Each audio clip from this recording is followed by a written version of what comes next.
Sadar ataupun tidak, seringkali emosi kita menjadi negatif akibat beratnya tekanan hidup yang ada. Kita menjadi lemah, kehilangan harapan, dan bahkan enggan melanjutkan kehidupan. Seandainya saja kita tahu cara keluar dari segala persoalan hidup yang ada, maka kita akan semakin antusias menatap masa depan yang gilang gemilang. Kabar baiknya, cara itu ternyata sangatlah mudah untuk dilakukan dan tanpa biaya yang mahal. Kita hanya perlu untuk melatih diri kita untuk mengeluarkan kata-kata yang positif dari mulut kita. Hindari setiap umpatan, omelan, kekesalan, atau kemarahan. Dan biasakan mulut kita untuk selalu bersyukur dan mengatakan, hari ini selalu ada harapan.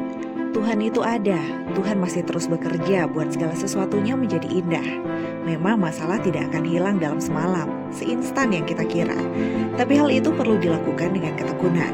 Semakin sering kita memperkatakan hal yang positif, secara sendirinya emosi kita akan jadi positif. Latihan ini haruslah kita lakukan setiap hari menjadi gaya hidup, terlebih saat kita mengalami kejadian yang buruk atau pikiran kita sedang kacau.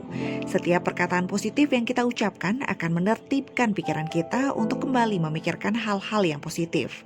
Sebagai akibatnya, setiap keputusan yang kita ambil akan menjadi solusi jitu terhadap permasalahan yang sedang terjadi. Pernahkah kamu melihat seorang pianis bermain piano dengan mata tertutup atau seorang petenis yang dapat memukul bola dengan sangat cepat? Hal itu disebabkan karena pikiran manusia dapat dilatih memunculkan gaya refleks. Semakin sering kita tekun memperkenalkan dan memikirkan hal-hal yang positif, refleks dalam hidup kita akan selalu positif. Sehingga kalaupun ada situasi buruk menimpa kita akan selalu menyikapinya dengan positif dan dengan tenang mencari jalan keluarnya. Percayalah, kenestapaan dan beratnya tekanan hidup yang ada diizinkan oleh Tuhan agar kita jadi pribadi yang jauh lebih kuat dan tentunya dapat menjadi inspirasi untuk banyak orang. Jika ada orang yang bersalah pada kita, maafkanlah orang tersebut.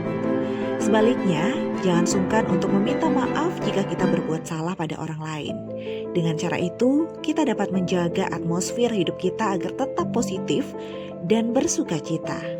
Suatu saat kita akan heran sendiri melihat bagaimana Tuhan membuat segala sesuatu dalam hidup kita berakhir dengan happy ending. Jika kita belum happy, artinya belum ending. Dan jika belum ending, artinya Tuhan masih terus bekerja. Jadi sahabat, teruslah berharap dan jangan jemu memperkatakan dan memikirkan hal-hal yang positif. Awali setiap hari dengan doa, lewati setiap jam dengan ucapan syukur, dan akhirilah setiap hari dengan hati yang tenang.